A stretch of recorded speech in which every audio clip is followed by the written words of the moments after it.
این 4 منبع‌های متفق علیه است. یعنی ما دلیل رو از کجا میگیریم؟ از قرآن، از سنت، از اجماع، از قیاس. قرآن صراحتاً یک عمل را اگر اجازت داده است، حلال است گفته است یا حرام گفته است، ما دلیل را از قرآن میگیریم. سپس از سنتی جناب رسول الله صلی الله علیه و آله، یعنی از حدیث. سپس از اجماع علما. سپس از قیاس. قیاس یک چیزی که نامش در قرآن نه آمده است لیکن صفتش در قرآن آمده است، این را با آن قیاس میکنه. مثلا مواد مخدر، حتی پسترینش شیخ الاسلام رحمت الله علیه میگه که 120 مراتب ضررش از عرق بزرگ است. افیون و کوکنار و همه این نوعها از عرق حرمتش یعنی حرام بودنش بزرگ است، ضررش زیاد است. الله تعالی مادامی که عرق را حرام کرد، علتش چی است؟ علتش مست کردن.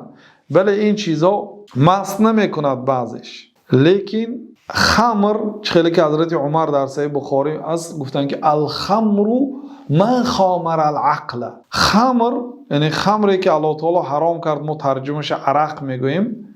خمر هر چیزی که عقل را میپوشد. این افیون و کوکنار و این چیزها هم عقل را اگرچه به پرگی نپوشد هم سست میکند، از وظیفه اصلیش باز میدارد، کرخت میکند.